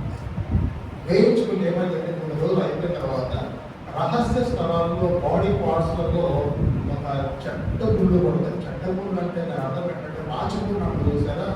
ఆ రాజగుళ్ళని ఏమంటారంటే ఎక్స్టర్నల్ డిసీజెస్. వాటిని ఏమంటారంటే క్యాన్సర్ కట్టడానికి సరిపోతుంది, అసలు క్యూర్ కాదు, ఇమ్యూనిటీ పవర్ తగ్గిపోతుంది. ఆ 666 అందుకని వేయించుకుంటే అది కెమికల్ రియాక్షన్ అనుకోవచ్చు, లేకపోతే ఆత్మీయమైన అర్థమైన తీసుకోవచ్చు. అది కనుక వేయించుకుంటే బాడీలో ఉన్న ఇమ్యూనిటీ పవర్ మాత్రం 0 అయిపోతుంది. వచ్చేటువంటి పుండులు వస్తాయి. పుండులు వచ్చినప్పుడు అవి పనికి నసిగా కాకుండా ఉంటే ఆ నొప్పిని తట్టుకోలేక ఆడతారు, తట్టుకోలేరన్నమాట. దానికి ఎంత ఇంజెక్షన్స్ వేసినా, మెడిసిన్ వాడాలి, మెడిసిన్ ఏం పని చేయదు. అలాగే ఎంతకాలం అయితే అంటారో అంతకాలం ఆ బాధను భరించి నీచమైన చావు చచ్చి నరకానికి వెళ్తారు వేయించుకున్నవాడు. లేదు నేను వేయించుకోను అంటే, నేను వేయించుకోను అంటే దాని అర్థం ఏంటంటే క్రీస్తు విరోధులను ధిక్కరిస్తున్నాను అర్థం. నేను వేయించుకోవడం దాని అర్థం ఏంటంటే క్రీస్తు విరోధి యొక్క అధికారాన్ని ధిక్కరిస్తున్నామని అర్థం అన్నమాట. క్రీస్తు విరోధి యొక్క అధికారాన్ని ధిక్కరిస్తున్నామని దాని అర్థం ఏంటంటే రాజద్రోహం చేస్తున్నామని అర్థం. రాజద్రోహం చేస్తున్నామంటే దాని అర్థం ఏంటంటే వెంటనే కేసు ఫైల్ చేస్తారు. కేసు ఫైల్ చేసి అరెస్ట్ చేసి తీసుకుపోతారు. అరెస్ట్ చేసి తీసుకుపోయి కూర్చోబెట్టి నీకు కౌన్సిలింగ్ ఇస్తారు. ఎందుకు వేయించుకోవడం లేదు నువ్వు అంటే అప్పుడు చెప్తావు, ఇది వేయించుకుంటే నరకానికి పోతామంట, మా బైబుల్లో రాయబడుతుందంటే ఆ రోజుల్లో బైబుల్లో చెప్పేటువంటి మాటని ఎవరు ఏంటంటే వాటిని అప్పుడు చేశారు. నీకు కొంచెం పొందుతుందా, బ్రతకాలని నీకు ఆశ లేదా అని చెప్పేసి కొడతారు. మనదేమి వాళ్ళకి తెలియదు, కొట్టేవాళ్ళకి వాళ్ళకి తెలియదు. దైవం, దేవుడు, భక్తి ఇలాంటి విషయాలు ఏం వాళ్ళకి తెలియదు. నువ్వేంటంటే నువ్వు సగం తెలిసింది కాబట్టి సగం తెలుసుకొని నిజంగా నువ్వు జీవించకుండా రక్షణకి నిలువ ఎరగకుండా ఏదో ఒక రకంగా విడవబడతావు అనుకోండి. విడవబడితే కొంచెం నాలెడ్జ్ ఉంటుంది. నాలెడ్జ్ ఉన్నప్పుడు అప్పుడు నిజంగానే శ్రమల కాలం వెళ్ళిపోయిన తర్వాత అప్పుడు కొన్ని రోజులు గుడ్డలు పాదుకుని ఏడ్చి కళ్ళని గట్టగా అయిపోయి, ముఖం కెత్తిపోయి, అయ్యో మా వాడు పెద్దపడ్డారే, ఇది నిజంగా జరిగిపోయింది కదా, ఎన్నోసార్లు విన్నాను నేను, రెండో రాకడని చెప్పేసి, కానీ ఇది నిజంగానే వచ్చేసి నిజంగానే జరిగిపోయింది. ఈరోజు మాకు ఈ పరిస్థితి ఏర్పడింది. విడవబడ్డ పరిస్థితి ఏంటంటే ఇక నీ దాకా వస్తుంది. నీ దాకా వచ్చి నిన్ను కూడా బలవంతం చేసేటువంటి పరిస్థితి వస్తుంది. ఏంటి, దేనికోసం అంటే నువ్వు కూడా 666 వేయించుకోమో అని చెప్పేసి బలవంతం చేసే పరిస్థితి. ఆ వాతావరణం వచ్చినప్పుడు అప్పుడు నీ గుండెలో రైలు పరిగెత్తుతారు. అయ్యో దేవుని వాక్యంలో పాల్పడింది కదా, 666 వేయించుకుంటే చట్టకుండా పడతాయి, 666 వేయించుకుంటే అన్ని ఫెసిలిటీస్ అయితే దొరుకుతాయి, కానీ నరకానికి వెళ్ళిపోతారు కదా అని చెప్పేసి ఆ ఆర్డర్ చేయడం ఉంటుంది. అప్పుడు నువ్వేమంటావంటే 666 వేసే వాళ్ళతో ఏమంటామంటే నేను వేయించుకుంటే మా దేవుడు నరకానికి పోతారని చెప్పాడు అంటే ఇంకా దేవుడా ఇంకేమన్నా పడదా? అప్పుడు నీకు ఫ్లాష్ బ్యాక్ మొత్తం గుర్తు వస్తుంది, చర్చి గుర్తు వస్తుంది, యశోదాయి గుర్తు వస్తుంది, బైబిల్ స్టడీస్ గుర్తు వస్తుంది, మీటింగ్లు గుర్తు వస్తూ ఉంటాయి. ఎన్నిసార్లు రక్షణ తీర్మానం చేసుకోమని తీర్చమని చెప్పినప్పుడు ఎన్నిసార్లు పోస్ట్ పోన్ చేసేవి అన్ని గుర్తు వస్తూ ఉంటాయి అనమాట, గుర్తు వస్తూ ఉంటాయి. అయితే దేవుడికి ఆత్మీయంగా నమ్మకంగా జీవించుకుని ఇష్టానుసారంగా జీవించి ఏం చేశాడు, కాలక్షేపం చేసి ఇంత దారుణమైన పరిస్థితులను దిగజారిపోయినా ఫ్లాష్ బ్యాక్ మొత్తం గుర్తు వస్తుంది. అప్పుడు గుర్తు వచ్చి ఇంకేం కావాలంటే జరగాల్సిన జరిగిపోయింది. చేతులు కాలిపోయిన తర్వాత ఆకులు ఎక్కడ ఉన్నాయి అని వెతికేటువంటి పరిస్థితి ఏముంటుంది, సందేశం ఏముంటుంది. ఇక వెంటనే తీర్మానం చేయాలి. వేయించుకుంటే 666 కనుక వేయించుకుంటే గుర్తుపెట్టుకోండి, 666 కనుక వేయించుకుంటే నువ్వు ఏదైనా చిన్న వస్తువైనా పెద్ద వస్తువైనా మార్కెట్లో వెళ్ళి అమ్ముకొని డబ్బులు సంపాదించుకొని మరలా అదే డబ్బులతో నీకు కావాల్సిన వస్తువులన్నీ కొనుక్కుని తెచ్చుకోవచ్చు. ఏది వేయించుకుంటే 666 వేయించుకుంటే మీ దగ్గర ఎంత ప్రాపర్టీ ఉంది, ఎంత డబ్బు ఉందని చెప్పేసి అడగరు. కానీ మా తోడు వేయించుకున్నావా, ముద్ర వేయించుకున్నావా అని చెప్పేసి అడుగుతారు. లేదయ్యా అసలు నేను వేయించుకోను, నాకు ట్రాన్సాక్షన్స్ ఏమవుతుందని చెప్పేసి అనుకుని నేను ముద్ర వేయించుకోను అని చెప్పేసి అన్నామంటే నేను అరెస్ట్ చేసి తీసుకుని ఏం చేస్తానంటే కౌన్సిలింగ్ చేస్తారు. ఎన్నిసార్లు వాళ్ళు చెప్పినా నేను వేయించుకోను అని చెప్పేసి కఠినమైన తీర్మానం చేసేవాళ్ళంటే, కఠినమైన తీర్మానం చేస్తే లాస్ట్ వాళ్ళు ఒక మాట చెప్తారు. ఏంటంటే నువ్వు ఏ విధంగా ఎన్నిసార్లు చెప్తున్నా కూడా నువ్వు 666 వేయించుకోవని చెప్పేసి నువ్వు చెప్తున్నావు కాబట్టి రూల్ ప్రకారంగా, గవర్నమెంట్ ఆర్డర్ ప్రకారంగా, గవర్నమెంట్ అంటే ఎవరు గవర్నమెంట్, క్రీస్తు విరోధి గవర్నమెంట్ ఆర్డర్స్ ప్రకారంగా ఏం చేస్తారంటే అనస్థీషియా ఇవ్వకుండానే, చెప్పండి ఏమి ఇవ్వకుండానే, లోకల్ అనస్థీషియా కానీ జనరల్ అనస్థీషియా ఇవ్వకుండానే నువ్వు చూస్తూ ఉండగానే నీ మెడకాయ కట్ చేస్తా ఉంటారు. కట్ చేసి దాన్ని తెంపేసి మీ బాడీ పక్కన కడతారు. దానికి ఇష్టం లేదు అదే జరిగేది. దాన్ని ఏమంటారంటే శిరచ్ఛేదనం అంటారు. చెప్పండి ఏమంటారు? 666 ముద్ర వేయించుకోను నేను అంటే శిరచ్ఛేదనం చేయబడుతుందని చెప్పేసి మన బైబిల్లో 12 గ్రంథంలో రాయబడింది. చూస్తూ ఉంటేనే అలాగే శిరచ్ఛేదనం చేసేస్తారు. ఆ టెన్షన్కి తట్టుకోలేదు. గుండెల్లో ఆ వేగం పెరుగుతుంది, బ్లడ్ మొత్తం ఫాస్ట్ పెరుగుతూ ఉంటుంది. ఫాస్ట్ పెరిగితే కొంచెం ఇట్లా అన్నా కూడా పంపులా కొడుతుంది బ్లడ్. అలాగే నీకు ఇష్టమేనా అంటే అవును నాకు ఇష్టమే. అప్పుడు తీర్మానం చేయాలి. ఏమో తీర్మానం చేయాలి? అవునంటే నాకు ఇష్టమే, నేనైతే 666 వేయించుకోను, నా తలకాయ కట్ చేసి చేసుకోండి అని అంటే వాళ్ళు నిజంగానే చేస్తారు. బాగుంటుంది కదా, సంభవం ఉంటుందా? వేసి ఏం చేస్తారంటే పరమాశ జగమన ప్రభావాన్ని పాల్గొంటారని మోసుకుని పోయి భయం లేదు. అలాంటి కాలం అంతా అయిపోతుంది. ఏం చేస్తారంటే నేను బాగా చుట్టేసి ఏం చేస్తారంటే ఎలక్ట్రికల్ ఫర్నేస్ ఉంటుంది సారా, అక్కడ పడకలు పెట్టేసి పక్కన తీసుకుపోతాం. బాగుంది తీసుకుని ఇంకో పట్టణం పెడితే అది కాల్చి పడేస్తుంది. ఎముకలు కూడా కనపడదు, ఒకటి గోళ్ళు మాత్రమే ఉంటాయి.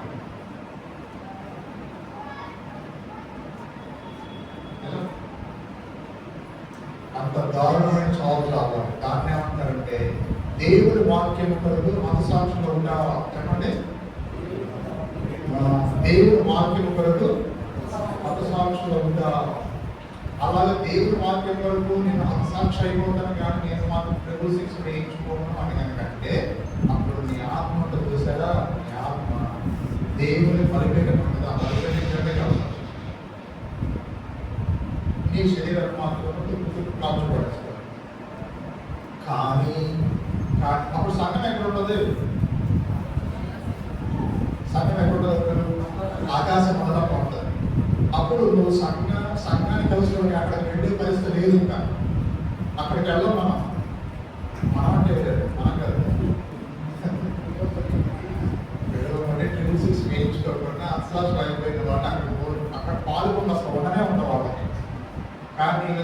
ఎగ్జామ్స్ అయిపోయిన తర్వాత బలిపెట్టే కిందకి వెళ్ళిపోతాం. బలిపెట్టే కిందకి వెళ్ళిపోయిన తర్వాత ఇక వెయిట్ చేయాలి.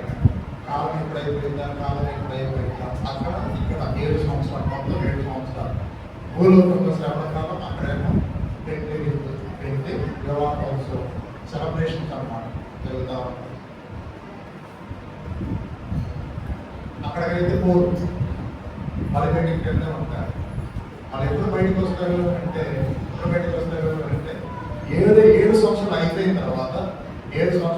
తర్వాత ఇక్కడ భూలోకంలో అరణ్యగిద్యం యుద్ధం అయిపోతుంది. అరణ్యగిద్యం యుద్ధం అయిపోయిన తర్వాత క్రీస్తు విరోధిని, తర్వాత అబద్ధ ప్రవర్తన ప్రాణంతోనే పట్టుకుని యేసు ప్రభువు అగ్నిగుండంలో పడేస్తాడు.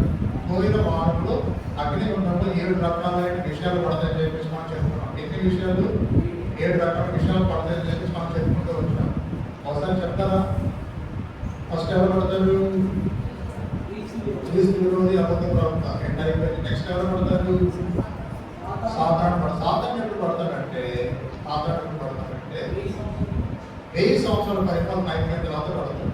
ఈ శ్రవణ కాలం అయిపోయిన తర్వాత ప్రభు ఏం చేస్తాడంటే మన భూమి మీదకి వస్తాడు. 1000 పరిపాలన చేయడానికి భూమి మీదకి వస్తాడు. భూమి మీదకి వచ్చినప్పుడు ఏ దేశంలోకి వస్తాడంటే ఇజ్రాయెల్ దేశంలోకి వచ్చి ఒలీవ కొండ మీద కాలు పెడతాడు. ఆయన ఏ కొండ మీద నుంచి అయితే పర్వతానికి ఆరోగ్యం వెళ్ళిపోయాడు, అదే కొండ మీదకి వచ్చి కాలు పెడతాడు. కాలు పెట్టినప్పుడు అప్పుడు ఆ కొండ 2 భాగాలు చేర్చబడుతుంది. మధ్యలో పెద్ద లోయ ఏర్పడుతుంది.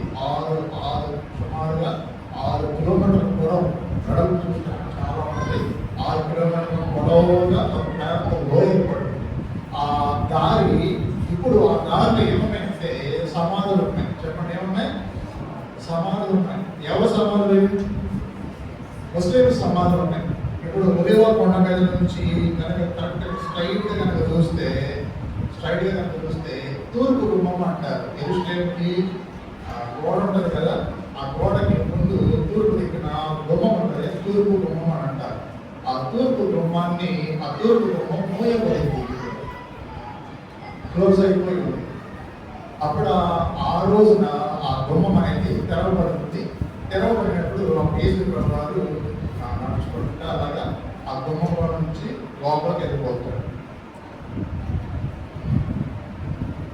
యేసు ప్రభువు అంతకు ముందు అదే గుమ్మంలో నుంచి వెళ్ళాడు, గాడిద మీద పెట్టాడు, ఊరేగించాడు. అట్లా అట్లా వెళ్ళాడు. కానీ ఇప్పుడు ఇక్కడ రెండవసారి ఇప్పుడు వెళ్తాడు. ఎప్పుడు వెళ్తాడంటే రాజుగా వెళ్తాడు. రాజుగా 1000 పరిపాలన చేయడానికి, యెరూషలేమును రాజధానిగా చేసుకొని 1000 పరిపాలన చేయడానికి అదే గుమ్మంలో నుంచి వెళ్తాడు.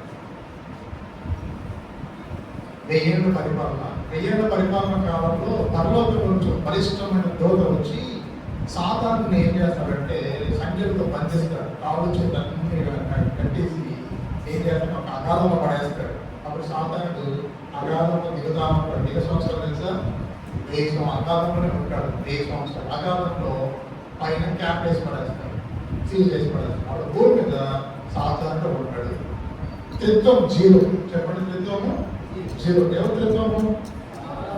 సాతాను త్రిత్వంలో 2వ వ్యక్తి 3వ వ్యక్తి అప్పుడు ఎక్కడ ఉంటారు? అగ్నిగుండంలో ఉంటాడు. సాతాను త్రిత్వంలో 3వ వ్యక్తి ఎక్కడ ఉంటాడు? సాతాను త్రిత్వంలో మిగిలిన 2-3 వాళ్ళు ఎక్కడ ఉంటారు?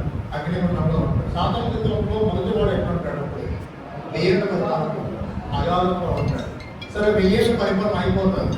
1000 పరిపాలన అయిపోయిన తర్వాత మరలా వాక్యంలో రాయబడిన ప్రకారంగా సాధారణ మరలా విడుదల అవుతాడు. విడుదల అయినప్పుడు మళ్ళీ వీడేం చేస్తాడంటే తనతో ఉన్నటువంటి తనకు సంబంధించిన వాళ్ళందరూ కూడగట్టి యేసు ప్రభువుకి యుద్ధానికి వస్తాడు. ఆ యుద్ధం పేరు ఏం పేరంటే గోగు మాగోగు యుద్ధం అంటారు. ఆ యుద్ధం యేసు ప్రభు డైరెక్ట్గా ఏం చేస్తారంటే సాతాను పట్టుకొని అగ్నిగుండంలో వేస్తారు. సాతాను పడిన తర్వాత సాతాను అనుచరులు కూడా పడతారు. అనుచరులు అంటే ఎవరు? దూతలు. చెప్పండి, ఎవరు? దూతలు. అప్పుడు నరకం ఎంతమంది అయినారు పడడం? 4 అయిపోయినారు. 4 అయిపోయినారు. అప్పుడు వెంటనే ఏం స్టార్ట్ అయిపోతుంది? ధవళ సింహాసనం తీర్పు స్టార్ట్ అవుతుంది. చెప్పండి, ఏం స్టార్ట్ అవుతుంది? ధవళ సింహాసనం తీర్పు స్టార్ట్ అవుతుంది. రైట్? అయితే ఇక్కడ ఒక విషయం గుర్తుపెట్టుకోవాలి, ఒక ప్రశ్న వేయాల్సి ఉంటుంది మీరు బాగుంటే. 666 వేయించుకోకుండా అక్షరాలు అయిపోయినాయి కదా, మరి వాళ్ళు ఎప్పుడు వస్తారు అన్నప్పుడు ఈ 1000 పరిపాలన వచ్చి కలుస్తారు. చెప్పండి, ఎప్పుడు వస్తారు? 1000 పరిపాలన వచ్చి కలుస్తారు. ఎవరు వాళ్ళు? శ్రమల కాలంలో ముద్ర వేయించుకోకుండా అక్షరాలు అయిపోయారు చూసారా, దేవుని వాక్యం కొరకు వాళ్ళు మళ్ళా బ్రతుకుతారు. బ్రతికి యాజ్ ఈజీగా వచ్చారు. మళ్ళీ వాళ్ళ శరీరాలు మహిమ శరీరంగానే ఉంటాయి. లాస్ట్ స్టేజ్గా వచ్చి మళ్ళా బ్రతికి యేసు ప్రభుతో 1000 పరిపాలన వచ్చి కలుస్తారు. రైట్? అందుకని చెప్పేసి ఇదివరకు ఎప్పుడంటే ఇప్పుడు లేదు ఆ సిస్టర్, ఇదివరకు 10th క్లాస్ కనుక ఫెయిల్ అయిపోయినటువంటి వెంటనే గుర్తొచ్చే ఒక నెల ఉంటుంది. ఆ నెల పేరు తెలుసా? సెప్టెంబర్. మార్చి నెలలో రాసినటువంటి 10th క్లాస్లో ఫెయిల్ అయిపోయిన పర్లేదు, సెప్టెంబర్ నెలని చెప్పి అంటారు కదా, ఆ టైంకి కాదు. అంటే దాని ఉదాహరణ ఏంటంటే యేసు ప్రభు వచ్చినట్టు ఎంత పడకపోయినా పర్వాలేదే, అర్థమైందా? యేసు ప్రభు వచ్చినట్టు ఎంత పడకపోయినా పర్వాలేదు. శ్రమల కాలంలోకి వెళ్ళిపోయి మొత్తం వేయించుకోవాలని చెప్పేసి వీర వ్యవహారం చేసి అలాగే వేయించుకొని అక్షాక్షి అయిపోయి అది పూర్తిగా పోయిందే 1000 పరిపాలన వచ్చి కలుస్తారంటే ఆ ఛాన్స్ నీకు రాదు. అంత ఘోరంగా ఉంటుంది. ఇప్పుడు ఈ కాలంలో ఎన్ని ఫెసిలిటీస్ ఉన్నాయి. పరిశుద్ధాత్మ ఉన్నాడు భూమి మీద, దైవసేవకులు ఉన్నారు, సంఘం ఉంది, వాక్యం ఉంది, ఎన్ని రకాలైన ఫెసిలిటీస్ ఉన్నాయి. అన్ని రకాల ఫెసిలిటీస్ ఉన్నాయి. ప్రేమ, అభిమానాలు, ఆదరణ, సమాధానం, ఆత్మీయత, ఇవన్నీ ఉండి కూడా రండి ఇలాంటి రక్షణ పొందండి, వినండి రక్షణ పొందండి అంటే ఎంత ప్రేమపూర్వకమైన పిలుపు కదా అది. ఇప్పుడే నువ్వు తీర్మానం చేయడానికి నీకు అంత కష్టం అన్నట్టు అనిపిస్తూ ఉంటే, ఆ రోజున శ్రమల కాలంలోకి వెళ్ళిపోయిన తర్వాత దారుణాలు జరిగేటప్పుడు తీర్మానం చేస్తాములే అంటే అది నేను వదలగా చెప్పాలి. ఏది కొంతమంది అంటారు అంటే కొంతమంది మాత్రం అంటారు. అందుకని చెప్పేసి ఈ విధమైన అవకాశాలన్నీ ఉన్నప్పుడు వెంటనే ప్రభుత్వం ఎవరైనా రక్షణ తీర్మానం చేసుకొని బ్యాప్టిజం లేకపోతే బ్యాప్టిజం తీసుకుని ప్రభుత్వం నమ్మకంగా సాక్ష్యం కలిగి జీవించి తను తగ్గించుకొని మనం ఏం చేయాలంటే ఈ లోకంలో సంఘంలో మంచి పేరు సంపాదించుకొని కష్టపడి క్రయం చెల్లించి ఎంతో తగ్గించుకొని ఏం చేయాలంటే పర్వాలేదంటే దేవుడు చూసుకుంటారంటే అని చెప్పేసి దేవుడు నమ్మకం చేసి ఏదంటే దేవుడి పైన ఆధారపడి శరీరానుసారంగా ఒక పర్సంటేజ్ కూడా మూవ్ కాకుండా ఆత్మానుసారంగా జీవించడానికి ఎన్ని కష్టాలు వచ్చినా కూడా అన్ని కష్టాలు భరిస్తూ ఆత్మానుసారంగా జీవించి క్రయం చెల్లించి ఆత్మానుసారంగా జీవించి ఆత్మీయతలో గెలిచి అలాగే దేవుడిలో సక్సెస్ అవ్వాలి.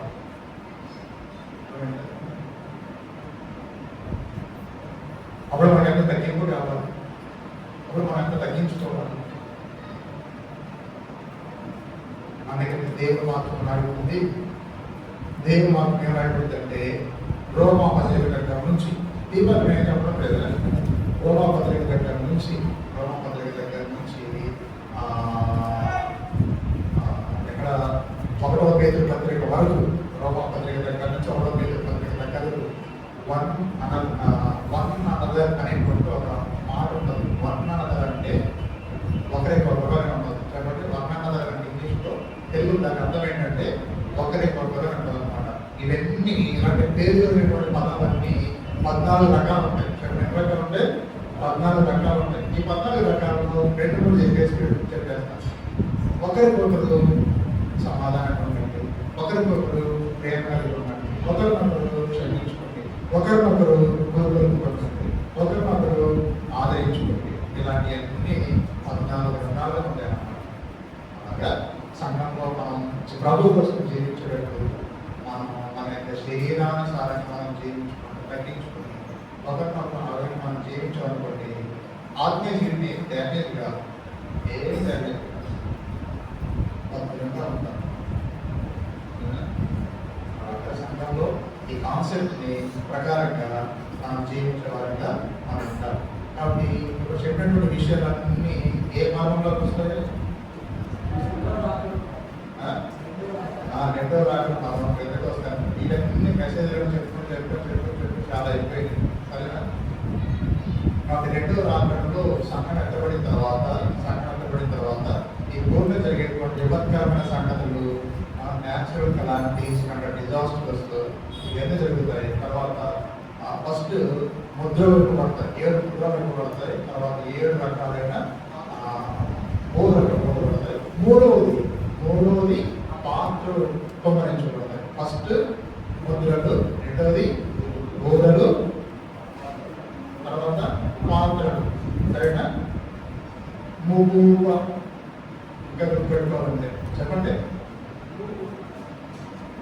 మూగువ అంటే ఇదేం లాంగ్వేజ్? మూగువ అంటే ఒక ప్రతి పదంలో చెప్తున్నాను, ఒక పదాన్ని కట్ చేసుకుని అసెంబుల్ చేశాను. మూవ్ అంటే ముద్రలు, మూవ్ అంటే బోధలు, పా అంటే పాత్రలు. క్రీషన్స్ అది రాస్తాం కదా, సేమ్ అంటాను. అది ఇంగ్లీష్లో చెప్పుకున్నాం అనుకోండి. ఇంగ్లీష్లో చెప్తే ఎస్టీవీ చెప్పండి. ఎస్టీవీ అంటే టీవీఎస్ కాదు. ఎస్ అంటే సీల్స్ అంటే టీ అంటే ట్రంపెట్స్ కదా, ట్రంపెట్స్. ఒక పోరు కాదు, 7 పోరు. తర్వాత బి అంటే వెజల్స్ చెప్పండి. బి అంటే వెజల్స్. తర్వాత 7 seals, 7 trumpets, 7 వెజల్స్. ఒక మొత్తం విప్పబడిందంటే ఇక గుర్తుకైపోతారు. రెండో ముద్ర విప్పబడిందంటే గుర్తుకైపోతారు. మూడో ముద్ర విప్పబడి గుర్తుకైపోతారు. 7 ముద్రలు విప్పబడితే మూడో ఇంకేముండదు. ఈ ప్రపంచం ఎన్ని షిప్స్ అయితే ఉన్నాయో అన్ని షిప్స్లలో 3 వంతుల షిప్స్ అన్ని సర్వనాశనం అయిపోయి సింక్ అయిపోతారు. ఒక వంతు మాత్రం. ఈ ప్రపంచంలో ఎన్ని కోట్ల మంది అయితే ఉంటారు, అన్ని కోట్ల మందిలో 3 వంతుల మంది స్మాష్ అయిపోతారు. ఒక వంతు మాత్రమే ఉంటారు. అంత ఘోరం జరుగుతుంది.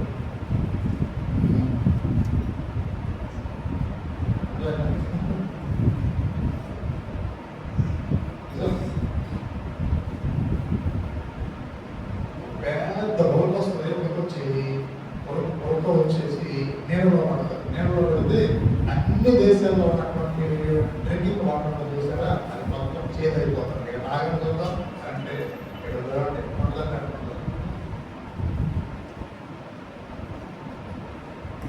ఇంకా కూడా వచ్చేసి ఇంకోటి సముద్రంలో పడతారు. సముద్రంలో పడితే వాటర్ మొత్తం ఏమైందంటే బ్లడ్ అయిపోతుంది. చెప్పండి, ఏమైపోతుంది? బ్లడ్ అయిపోతుంది. బ్లడ్లో మనం ప్లాస్మా ఉంటాం, జిగురుగా ఉంటుంది. వచ్చి అవన్నీ ఎలా ఉంటుంది? బ్లడ్ అయిపోతుంది. పేద ఆలోచన అనుకున్నా అలా ఏమన్నా సార్, అది వాటర్ కాదు, ఏమంటే ఏది అయినా చాలా మంది చచ్చిపోతారు. ఓకే, ఇక మనిషి జీవించేది ఎక్కడ జీవిస్తాడు అంటే ఏముంటుందండి, అంత ఘోరం. అది ఎన్ని నేను భయపెట్టేసి నేను గందరగోళం చేయాలి కాదు, కానీ గుండేసుకుంటావా ఏంటంటే అప్పుడు ఎక్కడుంటారు? అలా అడుగుతున్నా, కావాలని అడుగుతున్నా. అప్పుడు ఎక్కడుంటావు? ఇప్పుడు మనం ఎక్కడుంటాం అనేది కాదు, మీరు ఎక్కడుంటావు? ఆకాశ మండలంలో గుర్తుపెట్టుకొని ఈ విషయాలన్నీ హెచ్చరికగా తీసుకొని ఏం చేయాలంటే ప్రతిరోజు ఏం చేయాలంటే ఒక చిన్న ప్రాక్టీస్ చేస్తూ ఉన్నాం. ఏం ప్రాక్టీస్ చేస్తూ ఉన్నారంటే ఒక చదవండి ఎవరైనా ఎబ్రీ పత్రిక 10వ అధ్యాయం 25వ వచనం చదువుకుంటాం. ఎబ్రీ పత్రిక 10వ అధ్యాయం 25వ వచనం చదువుకుంటాం. కొందరు మానుకొనుచున్నట్టుగా సమాజంలో కూర్చుంటే మానక ఇప్పుడు ఎక్కడ మనం ఏం చేసాం? ఇప్పుడు ఇక్కడ ఏం చేసాం? మనం సమాజంగా కూడుకున్నాం అని చెప్పేసి మనం ఏం చేయాలంటే ఇలాంటి విషయాలను నేర్చుకోవడానికి కూడికలకు రావాలి. చెప్పండి, ఎక్కడ రావాలి? కూడికలకు రావాలి, మీటింగ్స్ రావాలి. సమాజంలో కూడా ఆలోచన వర్తమానదారణ కాన్సెప్ట్ ప్రకారంగా ఒకరినప్పుడు ఏం చేసుకోవాలి? వార్నింగ్ చేసుకోవాలి. ఈ రోజుల్లో కనుక ఒకరినప్పుడు వార్నింగ్ చేసేవాళ్ళు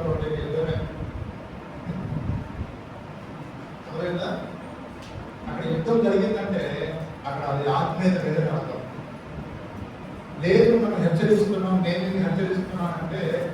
తీసుకుంటాను హెచ్చరిక అంటే అక్కడ ప్రేమ ఉంది అని. లేకపోతే ఏమన్నారు?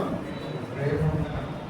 హెచ్చరిక చేసేటప్పుడు నేను తీసుకున్నాను హెచ్చరిక, నేను దీన్ని ఇంప్లిమెంట్ చేసుకుంటాను అన్నప్పుడు అక్కడ ప్రేమ, సమాధానం, సమృద్ధిగా ఉన్నాయని అర్థం అన్నమాట. లేదు నేను హెచ్చరిక చేశానంటే మాకు చెప్తావు అని చెప్పేసి సంగతంతా అని చెప్పేసి అనుకోండి అక్కడ సాధారణ సింహాసనం అని అర్థం. అందుకని చెప్పేసి దేవుని పెట్టకండి మనం చదువు పిల్లలం కాబట్టి ఈ విషయం మనం చాలా జాగ్రత్తగా పసిగట్టి పరిగణనలోకి తీసుకొని దేవుని వాక్యాన్ని మనం సమన్వయిపోవాలి. మనం దేవునికి ఎంత క్రయం చెల్లించి మనం జీవిస్తామో మన ఈగోలు, మన యొక్క అహంకారం, మన యొక్క గర్వము, మన సొంత తెలివితేటలు పక్కన పెట్టేసి సిలువకేసి కొట్టుపడేసి తగ్గింపు కలిగి ప్రేమ కలిగి సమాధానం కలిగి జీవిస్తామో అప్పుడు మనము స్టార్స్ అయిపోతాం. చెప్పండి, ఏమైపోతాం? స్టార్స్ అయిపోతాం. అర్థమైపోయింది బాయ్స్?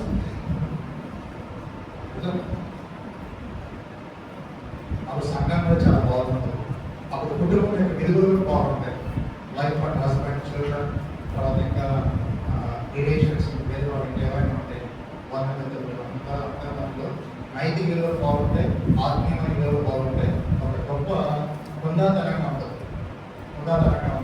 అప్పుడు మన పెద్ద మనుషులు బాగుంటారు. ఏంటో పక్కన పెట్టి శరీరానుసారంగా జీవించి మనం అసలు వేరే రకంగా జీవించాలనుకోండి మనం నష్టపోయి చాలా జాగ్రత్తగా ఉంటాం. అందుకని ఒకరినొకరు ఏం చేసుకోవాలి? హెచ్చరించు.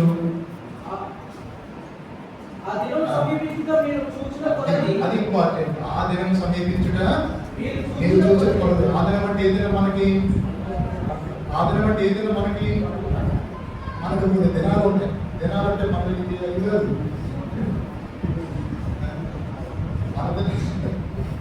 మన దినాలంటే ఒకటి నా ప్రభు నా కోసం తిరిగి లేచిన దినం, రైట్? ఇంకొక దినం నేను రక్షణ పొందిన దినం, మూడవ దినం నేను ప్రభువు దగ్గర ఎత్తబడిన దినం. అది దినాలంటే మన అయ్యారు కూడా చెప్పారు. చాలా నేను కూడా చెప్పారు. మనకు ఉండేటువంటి దినాలు ఏం దినాలు? ప్రభు నా కోసం తిరిగి లేచిన దినం. రెండో దినం ఏంటి? నేను ఏ రోజునైతే తీర్మానం చేసి పాపంలో వేసుకున్నాను, నా సొంత రక్షణ నా హృదయంలో చేర్చుకున్నాను, ఆ దినం, రైట్? మూడో దినం ఏంటి? ప్రభు వచ్చినప్పుడు ఎంత పడే దినం. అది అందరూ ఉంటాయి. రక్షణ పొందే దినం అందరికీ డిఫరెంట్గా ఉంటుంది. యేసు ప్రభు వారు తిరిగి లేచిన దినం అందరికీ ఒకటే విధంగా ఉంటుంది. కానీ రక్షణ పొందిన దినం మాత్రం అందరికీ డిఫరెంట్గా ఉంటుంది. ఎత్తబడే దినం మాత్రం అందరూ ఒకటే విధంగా ఉంటుంది. కానీ ఇంకొక దినం ఉంది. అదే దినం అంటే మంచి దినం. చెప్పండి, ఏ దినం? మంచి దినాలు. అవి కూడా అందరికి డిఫరెంట్గా ఉంటాయి. అంటే మంచి దినాలు. చెప్పండి, ఏ దినాలు? మంచి దినాలు. ఈ దినాలు మంచి దినాలు, చెడు దినాలు? ఎవరికి?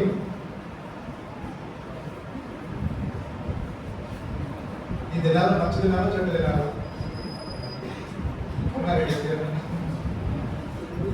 చెడు దినాలు. సంఘాన్ని చెడు దినాలు.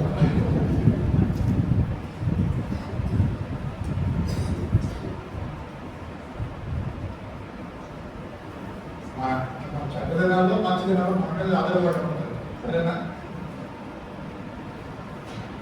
పేదలు రాసిన పత్రిక ఇక చదువుకుని ముగించారు ఈ రోజున. పేదలు రాసిన పత్రిక 3వ అధ్యాయం 10వ వచనం చదువుతారా? జీవమును ప్రేమించి మంచి దినము చూడగోరువాడు చెడ్డదారి పలకకుండా నాలుకను కపట మాటలు చెప్పకుండా నా పెదవులను దాచుకునేవాడు. చాలా అయిపోయారు. ఇప్పుడు చెప్పండి, మాకు ఈ రోజు ఏం దినం ఇది? ఇది అందరికీ ఒకటే రకం. యేసు ప్రభువారికి పునరుత్థాన దినం అని అందరికీ ఒకటే. రెండోది అందరి రక్షణ పొందే దినం అందరికీ డిఫరెంట్గా ఉంటుంది. డిఫరెంట్గా అంటే అందరికీ ఒకే రోజు ఉంటుంది. ఇంకొక రోజు మూడవది యేసుతో వారికి రాకడి దినం, అందరికి ఒకటే దినం. ఇక్కడ నాలుగవది అందరికి ఒకటేనా? పొద్దునే ఎవరో ఇద్దరు కదా, అందుకని చెప్పేసి ఈ రోజు నీకు ఏం దినం? అది చెడ్డ దినం. లేదు ఈ దినాలు ఏం దినాలు అన్నప్పుడు మా ఇందాక ఏం చెప్పాం? చెడ్డ దినాలు అని చెప్పి చెప్పుకున్నాం కదా. లేదు ఇలాంటి చెడ్డ దినాలని నా సొంత జీవితం కొరకు నేనే ఈ చెడ్డ దినాలను నేనే మంచిదనంగా మార్చుకుంటాను అనేటువంటి అవకాశం నీకే ఉంది. చెడ్డదనాలన్న సంగతి వాస్తవమే. ఈ చెడ్డదనాలని నీ వ్యక్తిగతమైన ఆత్మీయ జీవితం కొరకు, నీ కుటుంబ జీవితం కొరకు, నీ సంఘ జీవితం కొరకు మంచిదనంగా మార్చుకునేటువంటి కెపాసిటీ, క్యాపబిలిటీ నీకే ఉంది, నీ మీద ఆధారపడుతుంది. అలాంటప్పుడు ఏం చేయాలి? దేన్ని సింపుల్, వెరీ సింపుల్. చాలా పరిమాణం మాటలు చాలా సింపుల్గా ఉంటాయి. ఇది ప్రాక్టీస్ అన్నమాట. ప్రాక్టీస్ చేయాల్సిన విషయాలు. ఏం చదివినప్పుడు దేవుడు వాక్యాన్ని జీవించిన ప్రార్థన చేసుకున్నాం. ఇప్పుడు మనం ఎక్కడ దాకా వచ్చాం? ఏ మార్గం దాకా వచ్చినా? ఎన్న మార్గం దాకా వచ్చినా? 6వ మార్గం దాకా వచ్చినా. సరేనా? ఇంకొక మార్గం ఉంది. ఏ మార్గం అది? 7వ మార్గం. ఏ మార్గం? 7 నక్షత్రాల వచ్చిన మార్గం. అది ఈ 2వ మార్గం గురించినటువంటి కొన్ని ఈవెంట్స్ అవన్నీ కంప్లీట్ చేసుకొని అక్కడికి 7వ మార్గం దాకా వచ్చింది. సరేనా? కళ్ళు మూసుకొని ప్రార్థన చేసుకోండి. ఏమైతే విన్నాము ప్రభు నీతో నీ హృదయానికి ఎక్కడైతే తాకాడు, ఏ మాట ద్వారా నేను నొప్పించబడ్డావు, ఏ మాట ద్వారా నేను ఆదరించబడ్డావు, ఏ మాట ద్వారా నీకు గ్రహింపు వచ్చిందో, ఏ మాట ద్వారా అయితే అవును కదా అని చెప్పేసి కనిపించిందో అవన్నీ సీరియస్గా తీసుకోవాలి. సీరియస్గా తీసుకొని చక్కగా మిగిలినటువంటి కాలంలో అభ్యాసం చేస్తే అది చాలా మంచిది. ప్రేమ మనమైనా ఈ బైబిల్ పట్టణంలో ఈ రోజున ధ్యానించినటువంటి కొన్ని అంశాలను బట్టి దేవుని స్తోత్రం చెల్లిస్తున్నాం. ప్రభావ దేవుని విన్నటువంటి వాక్యాన్ని మర్చిపోయేవాళ్ళని మా హృదయం భద్రపరుచుకొని మీ వాక్యాన్ని తలపోసుకుంటూ తర్వాత మీ వాక్యం ప్రకారంగా మా వ్యక్తిగత జీవితాలను, సంఘ జీవితాలను, కుటుంబ జీవితాలను సెపరేట్ చేసుకోవడానికి సహాయం చేయాలని ఆ విధంగా పరిశుద్ధాయిలో ఉన్న ప్రతి కుటుంబం ప్రతి బిడ్డ ఆరోగ్యంగా సిద్ధపడడానికి సహాయం చేయాలని సంఘాన్ని ఆస్వాదించండి. ప్రభావం సంఘాన్ని దీవించండి, సంఘాన్ని విస్తరణ చేయండి, సంఘ అవసరాలు తెచ్చండి, మీ ప్రజలకు అవసరాలు తెచ్చండి, తోడుగా ఉండండి. ఆత్మీయమైన అవసరాలు, భౌతికమైన అవసరాలు, మరి ఆరోగ్య సంబంధమైన అవసరాలు అన్ని విషయాల్లో సహాయం చేయడం కాకుండా పెడుతున్నాం. తోడుగా ఉంటాం అనిపించడం కాదని మనం మాట్లాడతాం. ఆలోచించు చేసి యేసు ప్రభుత్వం కాకుండా స్తుతించి ప్రార్థిస్తున్నాం. తండ్రి మా ప్రభు యేసు క్రీస్తు వారి కృప, తండ్రి అయిన దేవుని ప్రేమ, పరిశుద్ధాత్మ కృతజ్ఞత సహవాసం మనకును సర్వలోకమున సహపాఠి పరిశుద్ధులందరికీ ఇప్పుడు ఎల్లప్పుడూ సదాకాలం తోడై ఉన్నది కాక. అందరికీ ప్రేమ.